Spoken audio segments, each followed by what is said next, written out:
आज की तेज तर्रार दुनिया में जहां रिश्ते पल में बनते और बिगड़ते हैं, ये सोचना भी मुश्किल लगता है कि कुछ रिश्ते हजारों साल पुराने हो सकते हैं। भारत और ईरान की कहानी कुछ ऐसी ही है। ये 5,000 साल पुरानी दोस्ती, संघर्ष और आज की इस मुश्किल दुनिया में टिके रहने की एक कमाल की दास्तां है। तो इस कहानी की शुरुआत करते हैं ईरान के एक बहुत ही हालिया और कह सकते हैं कि एक नाटकीय बयान से। ईरान ने भारत को हॉर्मुज़ जलडमरू मध्य से सुरक्षित रास्ता देने की पेशकश की है। ये दुनिया के सबसे तनावपूर्ण और रणनीतिक समुद्री रास्तों में से एक है।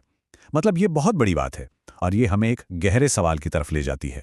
और यहीं पर हमारा आज का सबसे बड़ा सवाल खड़ा होता है कि आखिर कैसे एक 5,000 साल पुरानी दोस्ती 21वीं सदी के इन टकरावों का सामना कर सकती है। ये एक ऐसा विरोधाभास है जो गहरे इतिहास और आज के भू राजनीतिक तनावों के बीच कहीं फंसा हुआ है।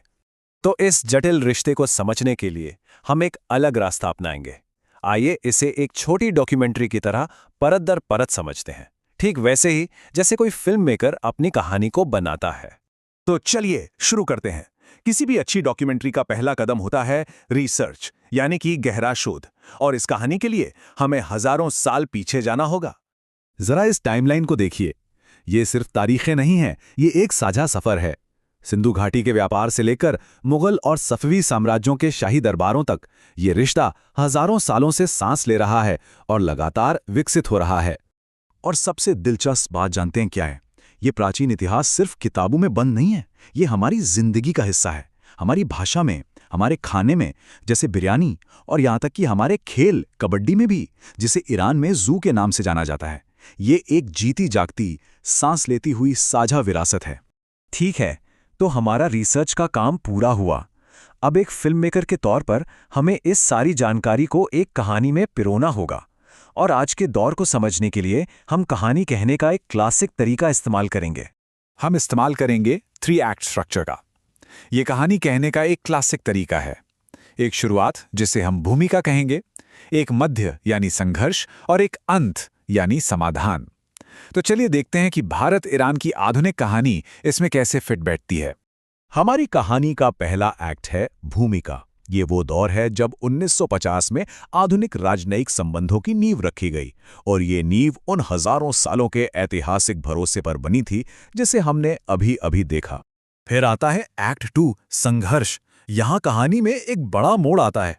शीत युद्ध, 1979 की ईरानी क्रांति और अमेरिकी प्रतिबंधों जैसी बाहरी ताकतों ने इस सदियों पुराने रिश्ते पर जबरदस्त दबाव डालना शुरू कर दिया।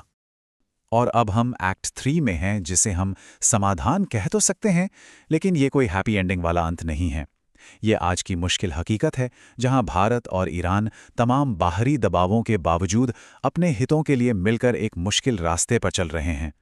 कहानी अभी खत्म नहीं हुई है। अब जब हमारी कहानी का ढांचा तैयार है, तो एक एडिटर की तरह हमें इसमें से सबसे जरूरी हिस्सों को चुनना होगा। फिल्म बनाने की भाषा में इसे पेपर एडिट कहते हैं, जहां हम कहानी के असली संघर्ष पर फोकस करते हैं।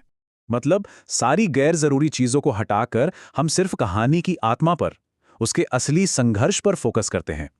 और इस कहानी के लिए वो संघर्ष है भारत का नाजुक संतुलन साधने का काम।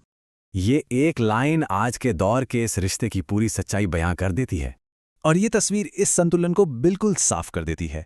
देखिए, एक तरफ ईरान है जिसके साथ चाबहार बंदरगाह जैसी रणनीतिक ज़रूरतें और हज़ारों साल पुराने ऐतिहासिक संबंध हैं, और दूसरी तरफ अमेरिका, इजराइल और खाड़ी देश हैं जो रक्षा और टेक्नोलॉजी में भारत के ज़रूरी भागीदार हैं।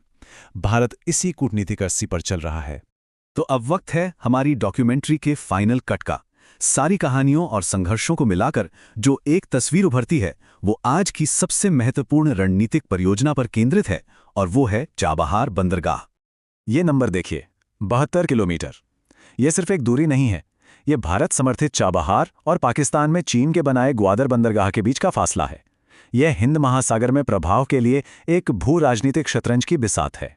तो आज की हकीकत क्या है? ये टेबल सब कुछ बता रही है। चाबहार के जरिए पाकिस्तान को बाईपास करने का हर मौका अमेरिकी प्रतिबंधों की चुनौती के साथ आता है। मध्य एशिया तक पहुंचने की हर उम्मीद चीन के बढ़ते प्रभाव से संतुलित होती है। ये एक दो-धारी तलवार है। ज्यादातर बेहतरीन डॉक्यूमेंट्रीज की तरह इस कहानी का भी कोई सीधा साधा अंत नहीं है। बल्कि यह हमें एक बहुत ही दमदार अंतिम दृश्य के साथ छोड़ जाती है। भले ही 2019 से अमेरिकी प्रतिबंधों के चलते भारत ने ईरान से तेल खरीदना बंद कर दिया हो, लेकिन ये कहानी का अंत नहीं है। चावल, चाय और दवाओं जैसी जरूरी चीजों का व्यापार आज भी जोरों पर है। ये दिखाता है कि ये रिश्ता सिर्फ तेल पर नहीं, बल्कि लोगों की जरूरतों पर भी टिका है। तो चलिए अब सारे बिंदुओं को जोड़ते हैं। भारत में अमेरिकी दबाव के बावजूद ईरान से रिश्ते नहीं तोड़े, चाबहार में निवेश जारी रखा। इसी स्वतंत्र विदेश नीति, या जिसे स्ट्रेटेजिक ऑटोनॉमी कहते हैं, का नतीजा है वो पेशकश जिसका जिक्र हमने एकदम शुरू में किया था। हॉर्मुज़ जलडमरू मध्य में भारत के लिए एक हरी झंडी। और हमारी ये डॉक्यूमेंट्री हमें इसी आखिरी सोचने पर मजबूर कर देने वाले सवाल पर छोड़ देती है कि आज के इस लेन देन वाली दुनिया में, जहां हर कोई अपने फायदे के लिए गठबंधन बनाता है, एक प्राचीन दोस्ती का असली मूल्य क्या है।